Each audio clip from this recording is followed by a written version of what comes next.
It is absolutely time for CHROs to get on boards. And in today's blog post, I have an opportunity to interview two executive partners from Executive Coaching Connections, along with my friend Susan Madonia. We're going to learn about what boards are looking for from CHROs, all the way to how do you prepare for that first board seat and how do you prepare for an interview with the board.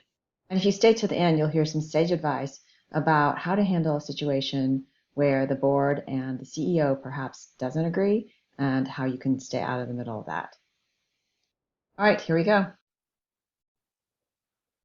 Hi there, I'm Cindy Liu with CHRO Partners, and I'm joined today with ECC and their executive coaches. So I'd like to welcome Jill Smart. She's an accomplished CHRO with experience on over 7 different boards and winning sales, accomplished CEO with over 13 different corporate boards. And of course, my good friend, Susan Madonia. So Susan, I'm gonna hand it over to you for a minute, and then we've got lots and lots of questions for this amazing panel. Okay, great. Thanks a lot, Cindy. Again, Susan Madonia. I'm an partner at Executive Coaching Connections, and my prior life before being a partner at ECC was an officer at what is now AT&T, Sara Lee, and LK Manufacturing. And I've known Cindy. Time keeps passing by quickly, Cindy, but gosh, it's got to be about 15 years. We've collaborated on a number of projects, and it's always been good fun. Today, what I'd like to do with these sessions is really frame the sessions with a data point or two. So the last time we talked about a topic, it was talent management. And it was about 1.5 years ago, we talked about best practices around talent management. And there was a really interesting statistic we started out with, a sobering fact about how companies are going to be challenged on the revenue line because of either the lack of talent or the right talent. And that issue has continued to grow. There is probably no one other than our audience listening to this video that really knows how critical talent is and people practices over the past couple years.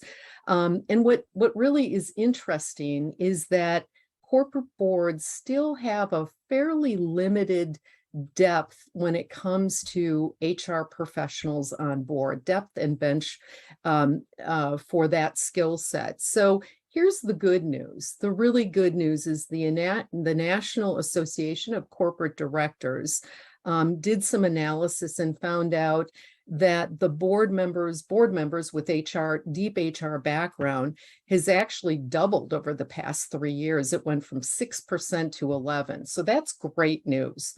Now, the bad news is it's still at 11%.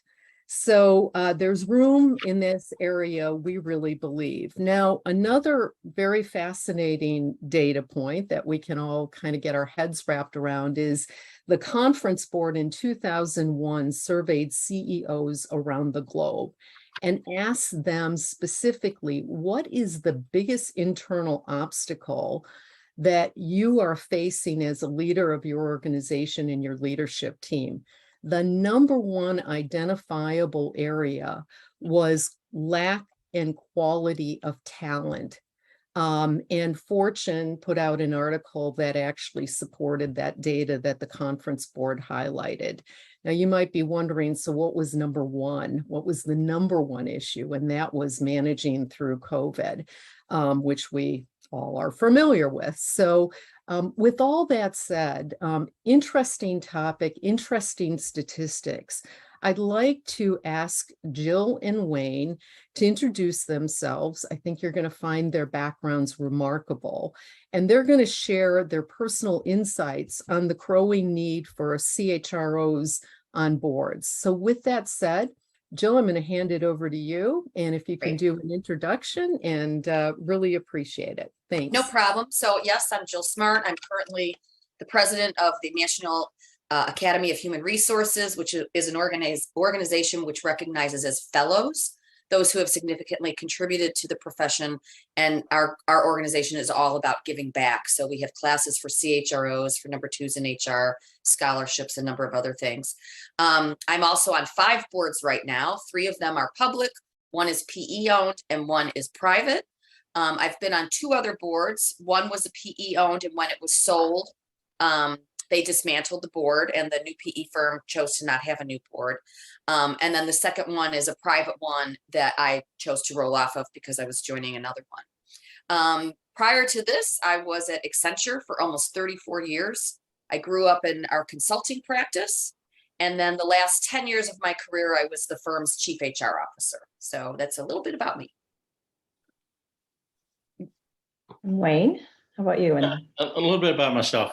Spent most of my life in my business life in the area of retail or retail-related businesses. Spent 25 years with Kmart Corporation. Left there, moved to Canada. Spent 17 years with Canadian Tire there. The last 7 of which was chairman, vice chairman, president, CEO.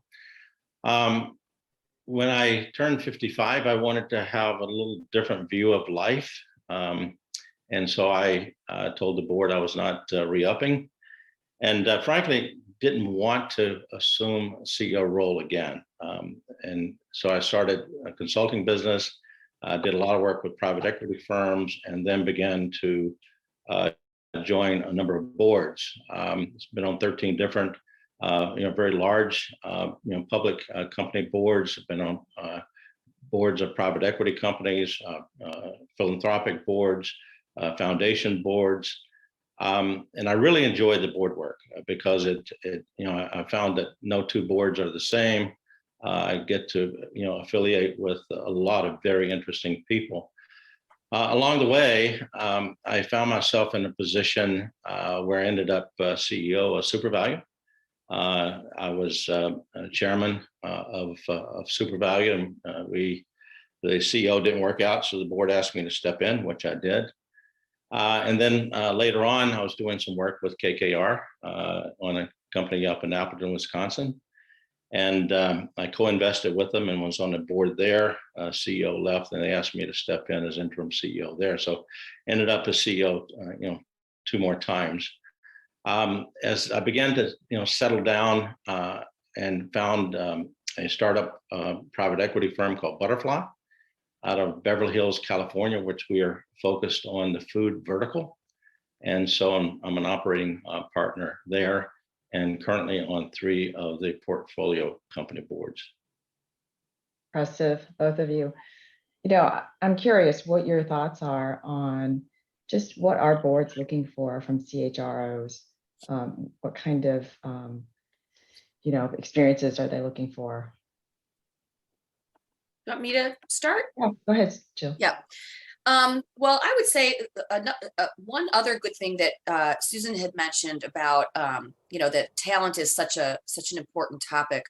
I would also say, before I directly answer that question, and that the pandemic and the social unrest and everything else that's going on in the world has really, I think, raised the light or made it much more apparent just how critical the HR function is to a business.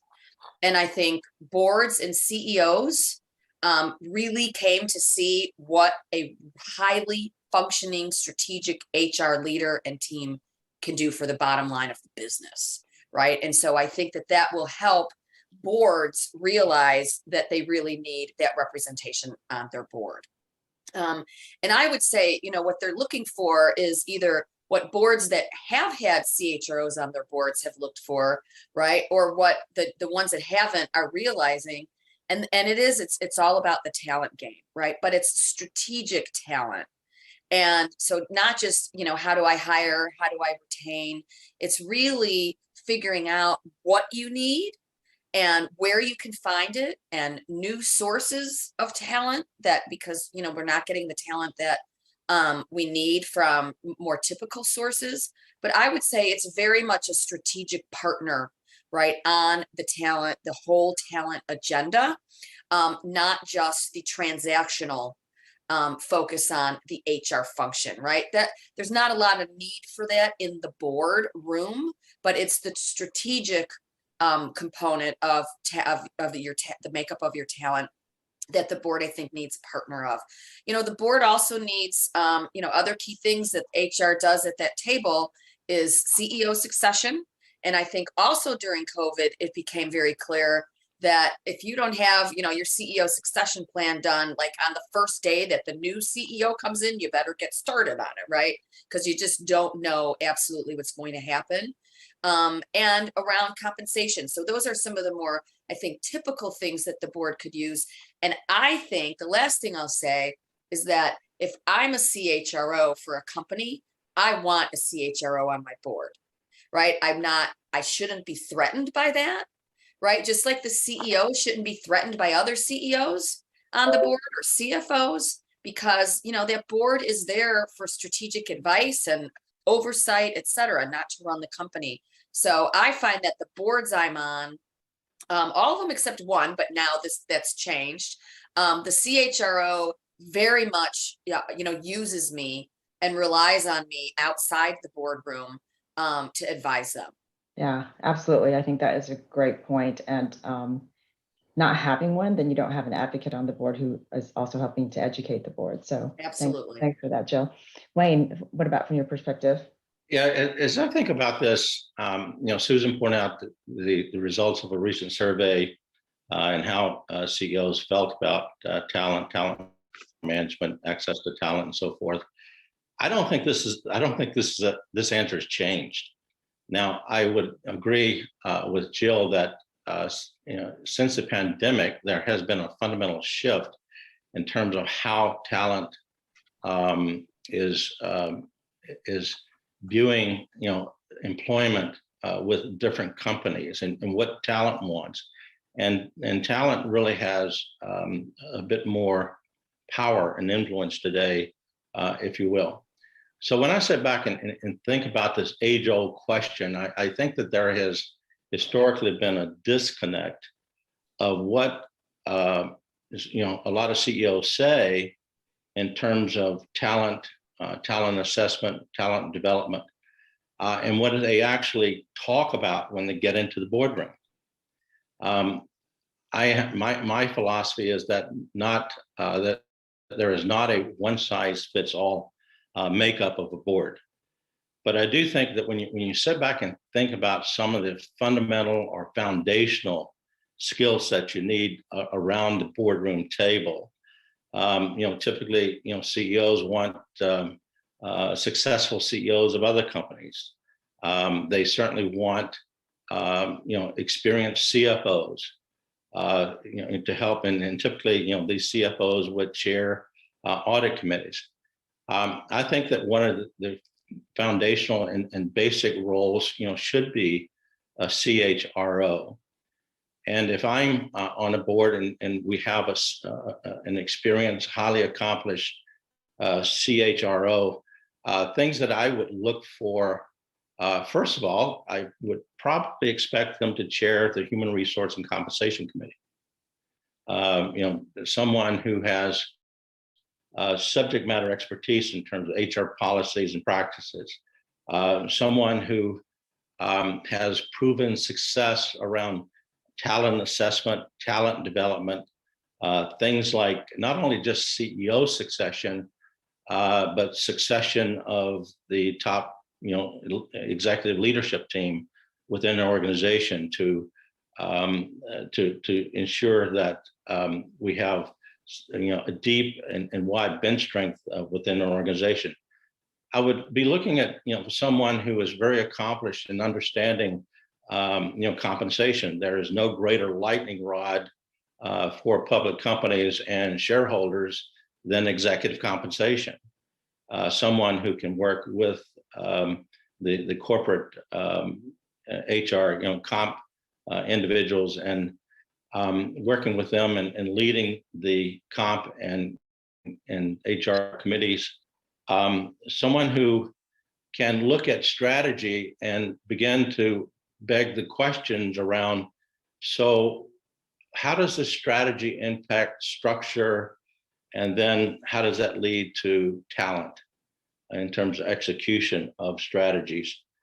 I think that, what I would also look for from CHROs, in addition to subject matter expertise on the HR and compensation side, was they have to be well-rounded. Someone with good judgment, someone who can ask the right questions around strategic discussions, someone who understands an income statement, a balance sheet, someone who can participate in other conversations that take place within a boardroom, and always being the voice of people, and understanding things like communications and how communications impact the organization at large, how communications impacts the external communities and shareholders. So someone who is well-rounded, not only in terms of subject matter expertise, but also can sit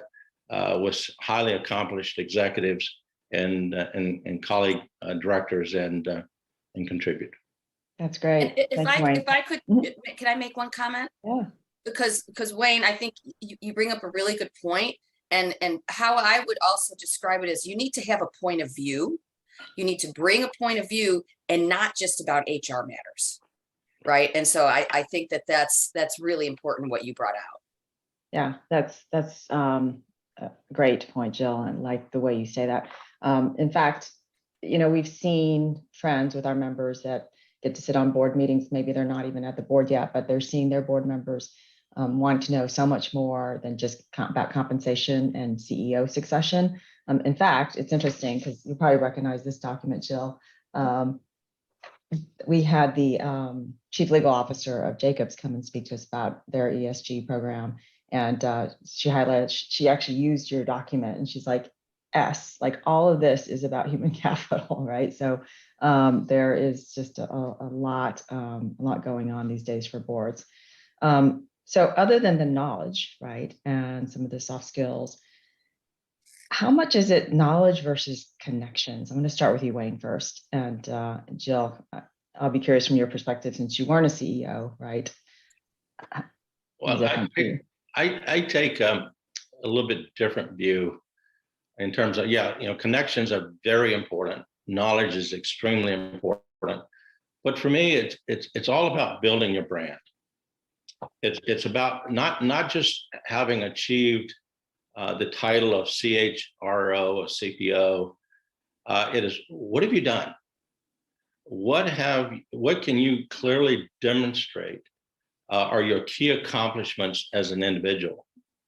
What companies have you worked for? What experiences have you had? In terms of connections, I believe it begins with your personal development and seeking a sponsorship from the CEO.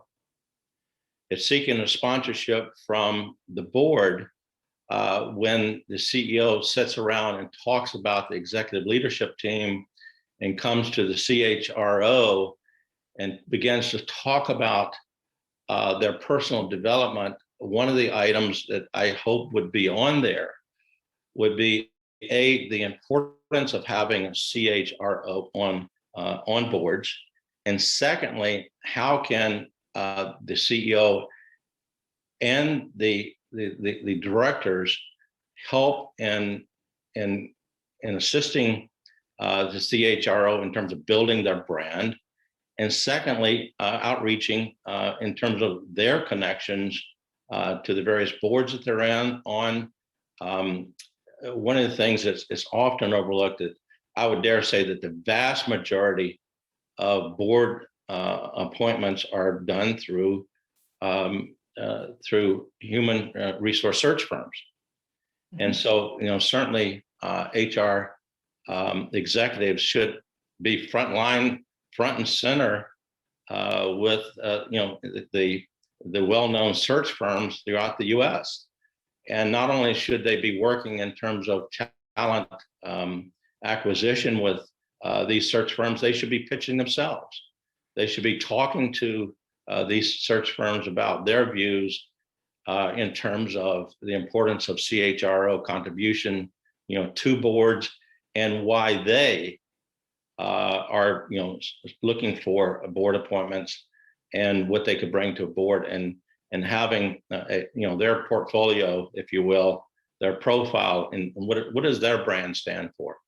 Yeah. So it certainly is. You have to have the base knowledge, but you have to have accomplished something. But you also have to have sponsorship of that CEO, sponsorship of your board, and then those connections. I think the primary connections are talent search firms, business clubs.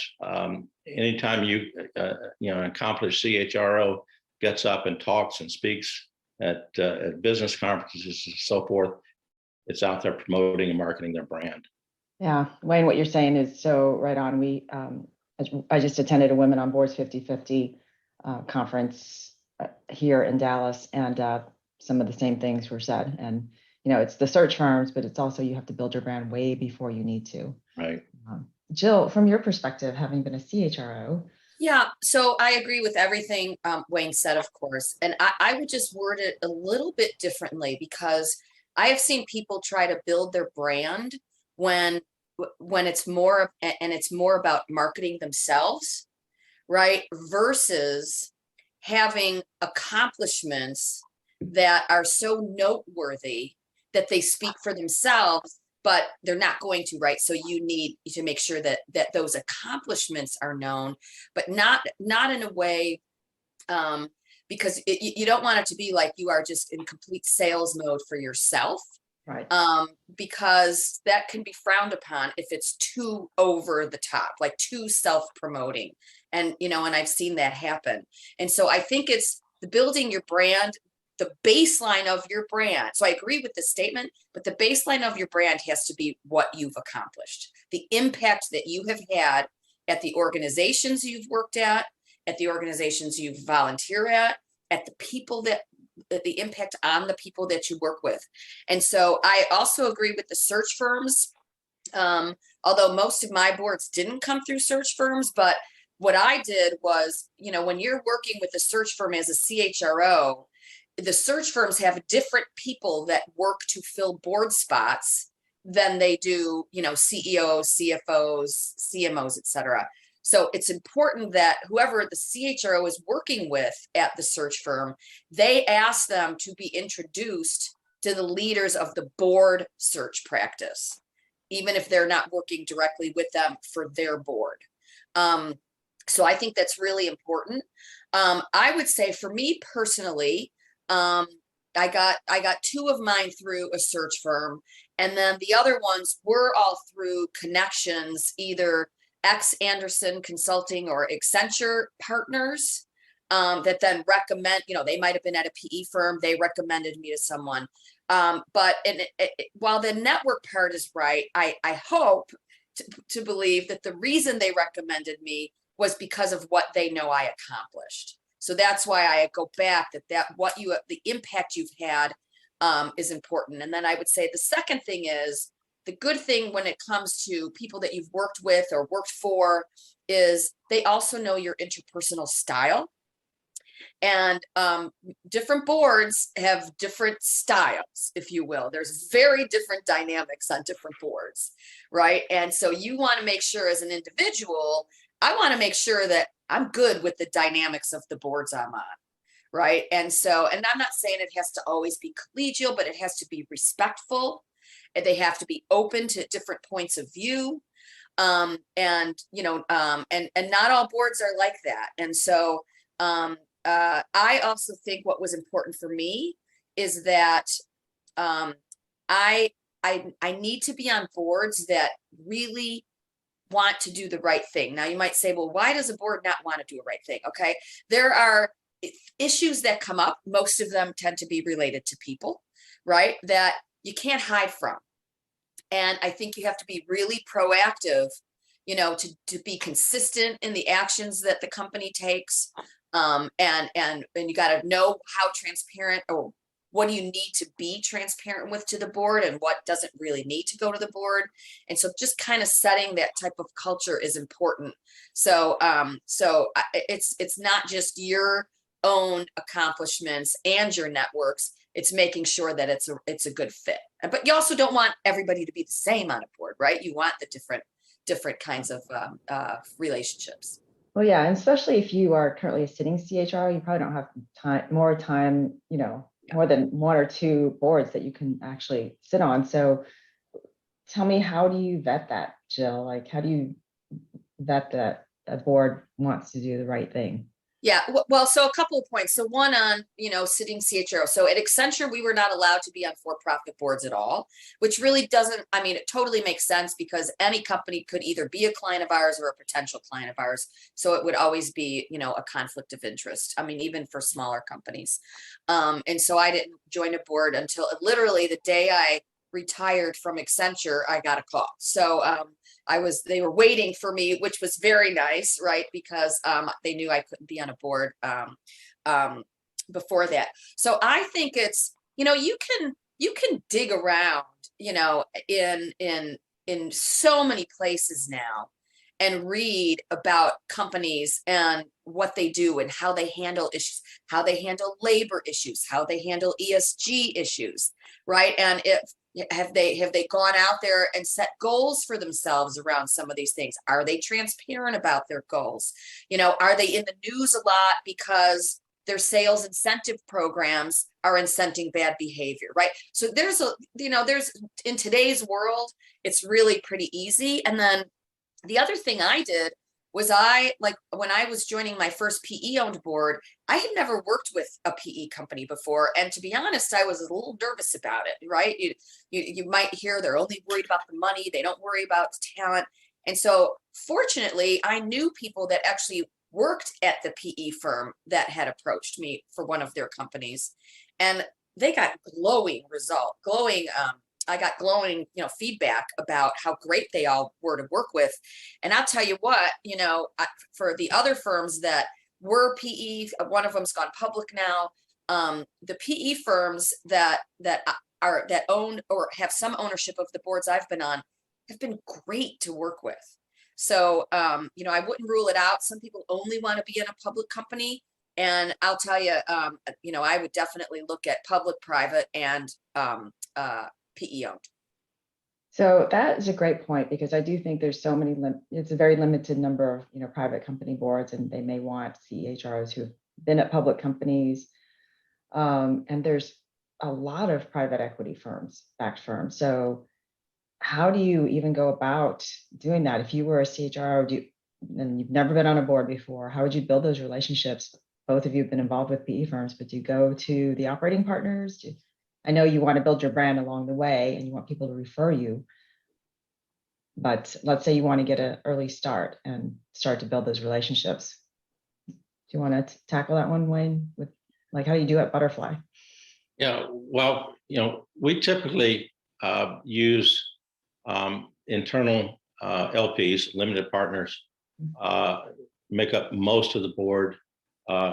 In our case, at least one of the operating partners would sit on the board, and then we look for one or two independent directors.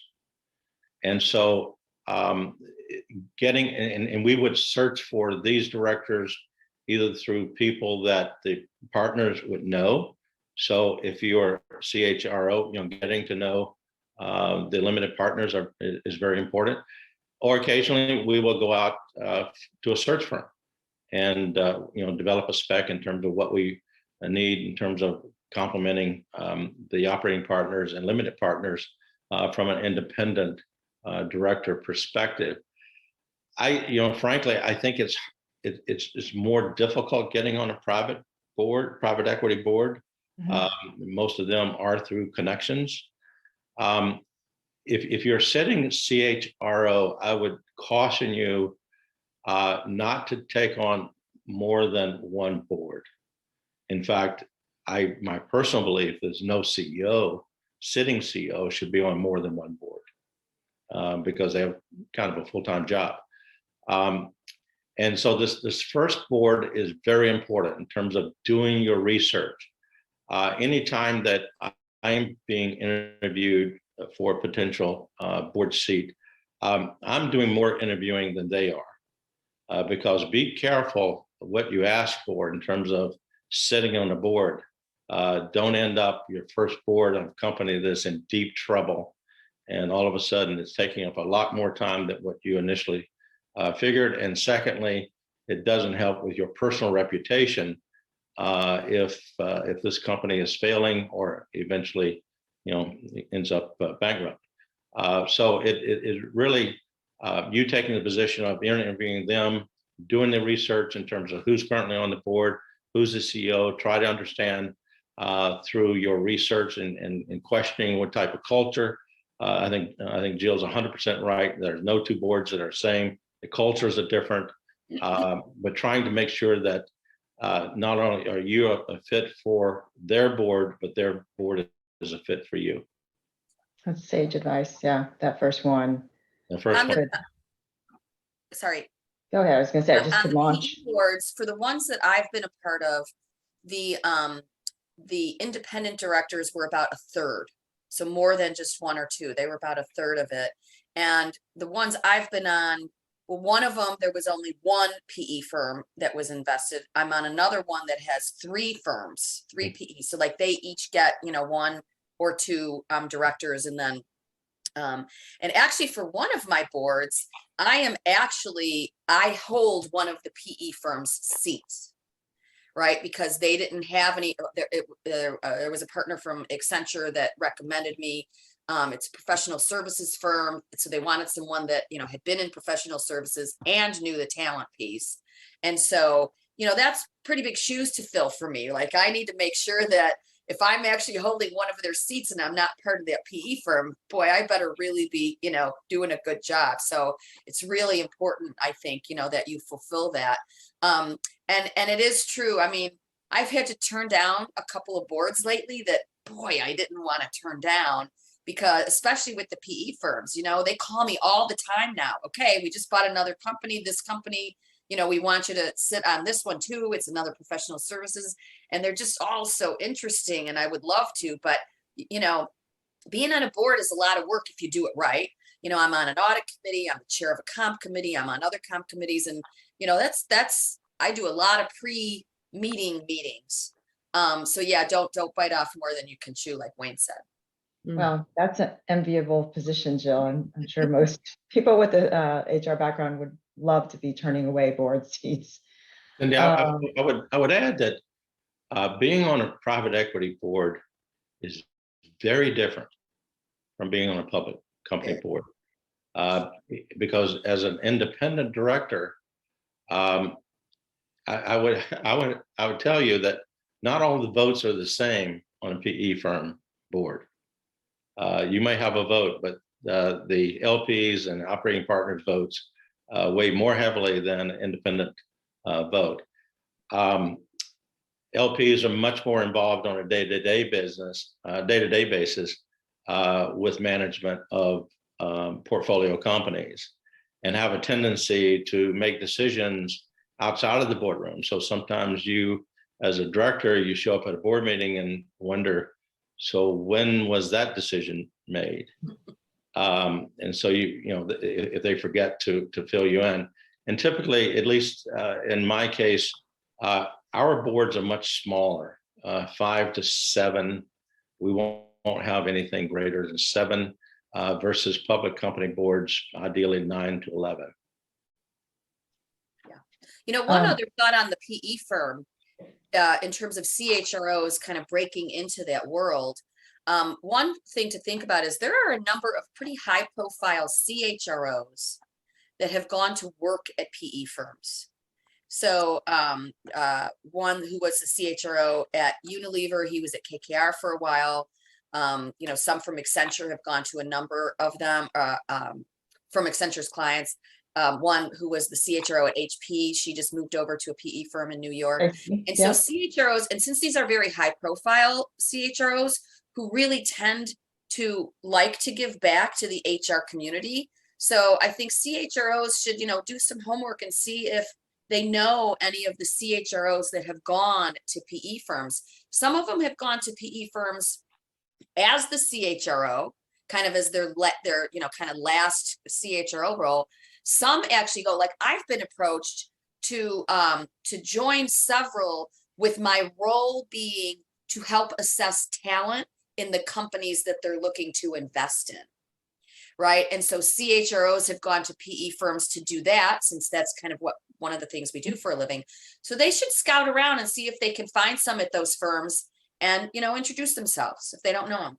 Well, don't be surprised if your LinkedIn blows up with connection requests after people watch this vlog.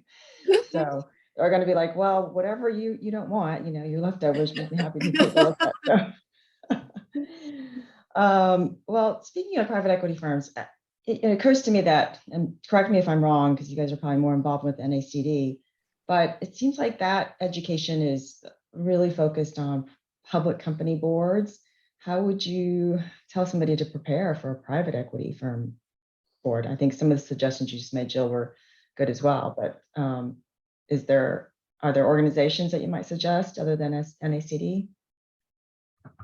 I don't know of any organizations. I can tell you that experienced public company directors can bring a lot to private equity board governance.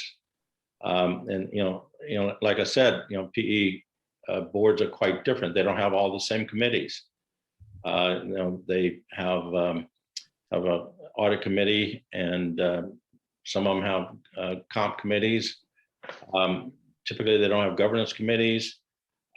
So I think that if you ask our LPs, based on my board experience, I brought a lot in terms of how to improve governance that moves them a little bit closer to a public company governance model than what they were probably comfortable with before, but have found beneficial. So I don't know of any outside development.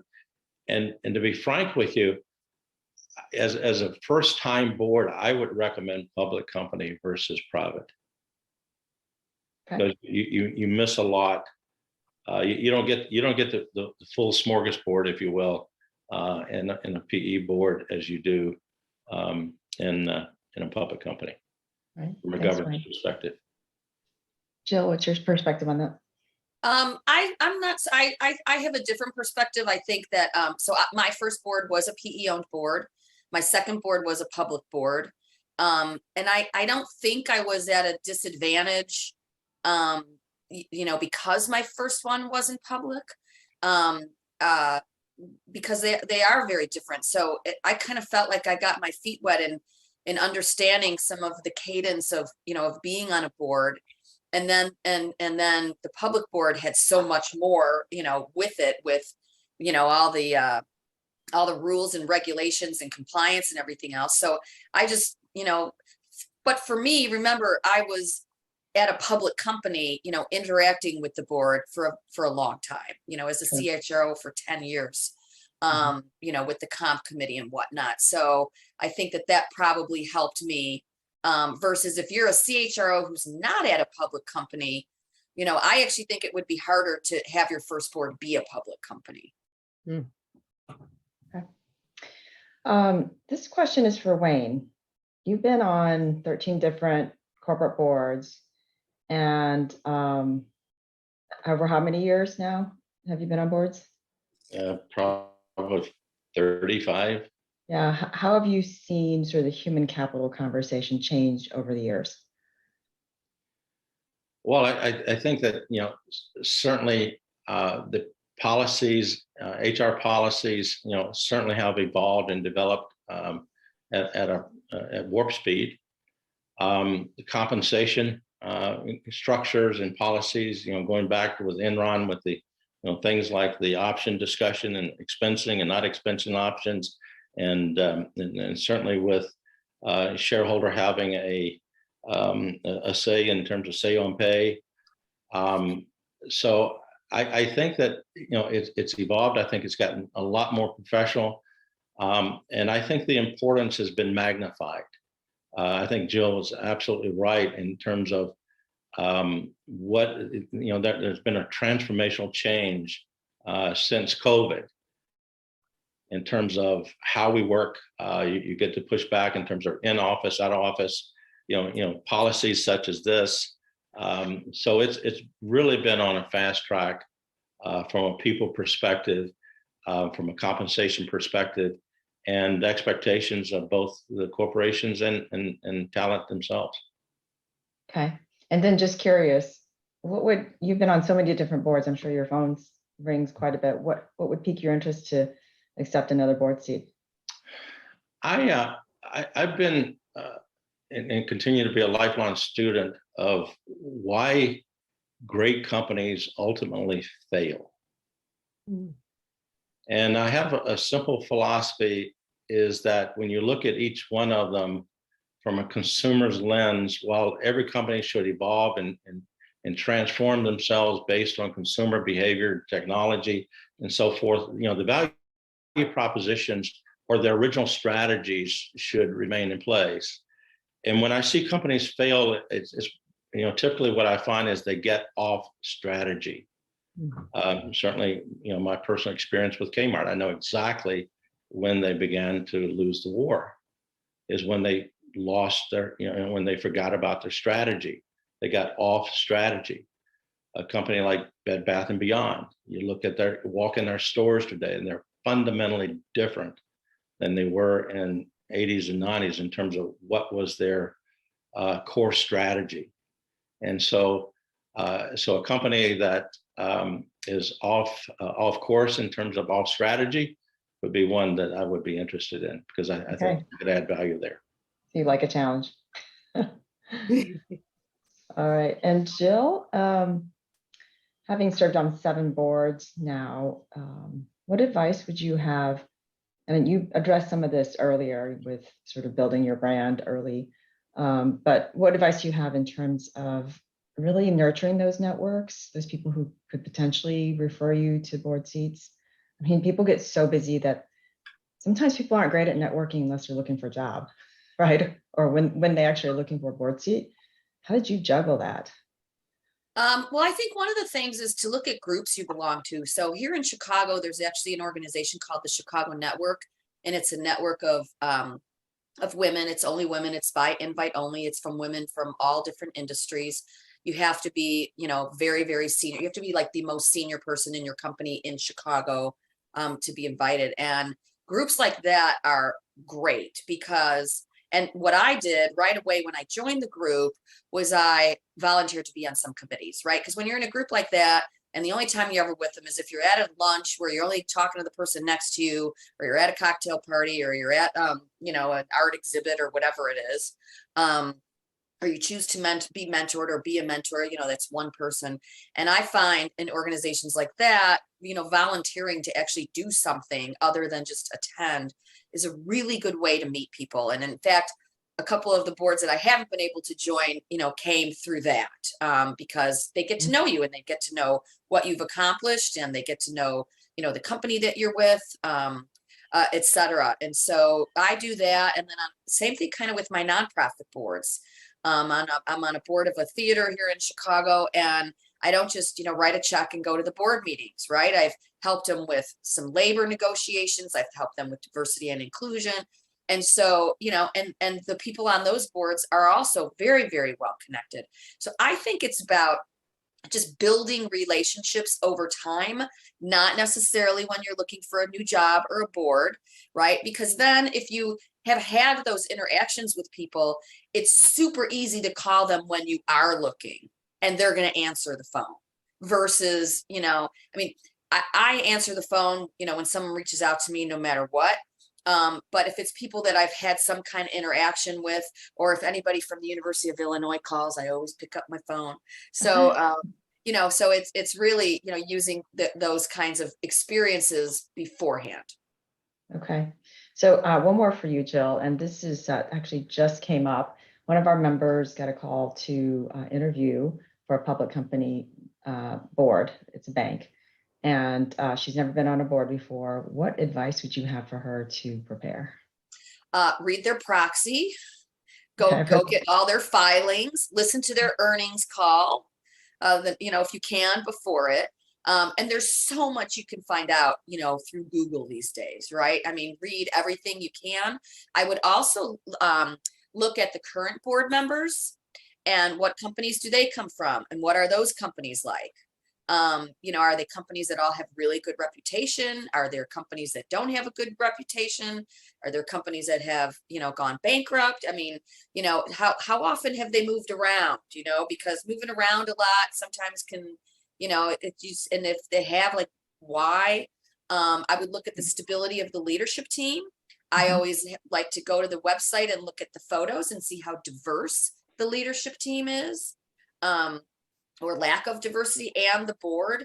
So, the bottom line is just do all that homework, but especially for a public company, there's so much you can find, on the SEC website to learn about that company. What was the votes for their say on pay, so all kinds of things. Okay. And then Wayne, I think you had some great advice too, like interview them as hard as they're interviewing you, right? Right. So this question actually for both of you, and this actually just came up too in our last mastermind meeting. And Jill, you're right. They love it when there's a CHRO on the board, because then I think there's a lot more sophisticated human capital topics that come up. But what I've heard from some of our members is they go to the board meetings and the board's like, they're really behind a lot of these strategic human capital initiatives and priorities. The board is. But then they get back to the office and the CEO is like, we're not going to do all that. What's your advice to that CHRO? It's a kind of a, delicate situation. Well, the first thing I would say is, so you're talking about the CHRO of the company, not a CHRO on the board. Exactly. Okay. They're invited, So, to present. The first thing I'd say to the CEO in a very diplomatic way is, if you feel so different than the board, why didn't you say that in the boardroom? I love it. Right? I mean, that's the first thing. And some of my CEOs have completely disagreed with things the board wanted to do. Right? And then it becomes a dialogue. And one of my boards in particular, I would say the relationship between the board and the CEO has matured so much that the CEO listens to us, may not agree, but we have the debate. And we have the debate, maybe not just at one meeting, it may be over many meetings, right? And then at some point, depending what the initiative is, the board needs to decide, is this something that we are telling the CEO that as the board that the CEO reports to, we expect you to do this, right? Or do we say, we know we're not running the company, we have to respect, but we want to understand why you don't want to do this, and then have the debate. Because if that debate isn't being had in the boardroom, there's a problem. There's some dysfunction. That's my opinion. Yeah. And experience. Thanks, Jill. Wayne, what's your advice? Yeah, I think Jill covered most of it. I think the last thing you want to be is a meet in the sandwich between the CEO and the board. And you also, sometimes don't get confused about a conversation in a boardroom with one or two directors expressing a view as direction of the board. Right. I would hope that at the end of the session, that it's my recommendation that every board have an executive session with the CEO, and the board needs to speak with one voice. And typically, if you have a lead director or a chair, an independent, non-executive chair, they should sit down with the CEO at the end of the meeting and say, we had this discussion around this topic relating to HR or compensation, whatever it is, and we really would like, the board would really like for you to explore this. Now that puts, that ball clearly in the CEO's court. And so the CHRO should not get confused about, receiving based on a conversation with one or two directors, that this is a direction. And then it is the responsibility of the CEO and the CHRO to become aligned around, are we going to explore this? We're not going to explore this. What are we going to do? If it's a specific request by the board to the CEO has an obligation to go back to the board and report back to the board based on their request. So, and this happens even CEOs get confused. I had 16 directors at Canadian Tire, and most of the time I had 16 different opinions. And so that's where an independent non-executive chair came into play, and I would say, hey, look, what is the direction of the board on this topic? So I would, this is part of that CHRO judgment in terms of understanding the relationship, as Jill said, relationship between the board and the CEO. So this is fantastic. The advice is amazing, and I just have to give ECC a plug. You guys represent the kind of executive partners that ECC has out there coaching your clients, and I feel so lucky to have just spent this last 35, 40 minutes with you. And for our audience, if you have C-suite executives who would like to work with a coach like Jill or Wayne, Susan Madonia is a lady to call, so I can attest for all the work they've done for many of our clients, and just the rave reviews we get on the executive coaches. So thank you. Hope you don't mind that little shameless plug for you. Oh, thank you, Cindy. And I'd just like to thank Wayne and Jill. I know you can imagine how busy both of them are, and they were kind enough to donate their time. And of course, Cindy, we're just delighted and honored to be asked to share some years of wisdom to your CHRO group, and hope it was very helpful. So, thanks again. All right, good. Well, I'd love for everybody to put some comments in the bottom, any decisions or distinctions you've made as a result of this blog post, and hope to have you both back at some point. Okay. Thank you. Thank you. Thank you. Bye now. All right.